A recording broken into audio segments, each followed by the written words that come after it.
All right, let's end this week strong, everybody. I got some interesting big board charts heading into the long weekend, so let's just get right at it.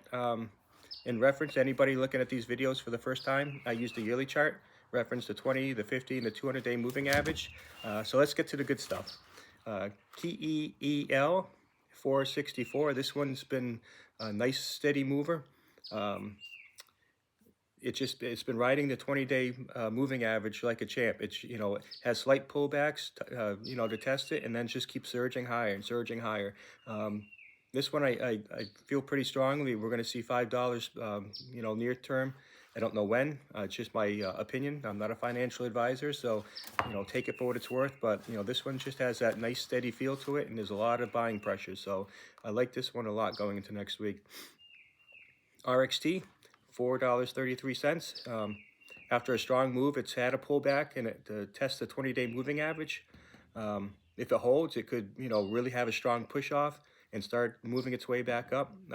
If it breaks below the 20, I would put a pause on it. But I want to see that moving average hold for support here.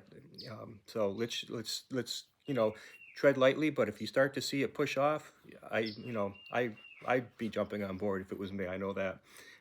GCTS, $3.45, exploding up the chart. This one, I think it's a semiconductor company, if I'm not mistaken. Just been an absolute tear. And, it's like I said, 345. I could see this hitting 5 quick, if this buying continues. So as long as it's heading, in the right direction, I got no reason to think that this will slow down anytime soon. SIDU, $4.13. Been riding the 20-day moving average like a champ. Tested $6 a couple times on the chart in recent times. I think it could do it again, quite honestly, the way it's trading right now. So that'd be a nice move from 413.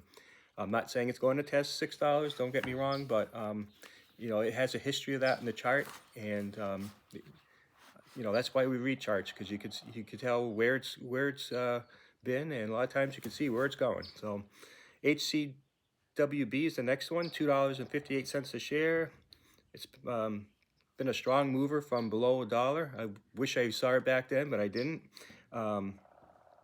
Doesn't have any signs of letting up, it seems. It broke above the 200-day moving average, and that was at $2.12, and $4 could be incoming before you know it. So I would just take a look at it. It's just I love the direction this one's going. I love the buying volume. It's just been strong. A lot of just push. So I love jumping on those and going for a ride.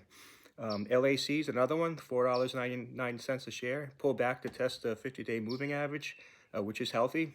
Anytime you have a pullback to test moving averages, as long as it holds, that's a healthy consolidation, and can make strong moves off of it. So if it pops the 20-day moving average at 510, this could see 6 real quick, in my opinion. So let's end this one with a EDHL, $2.92 a share.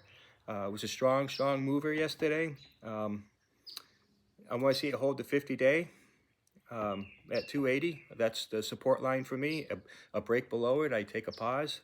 But if it dips back and hits 480 and starts to push back up, it might be a great spot to put a bid in and take some shares.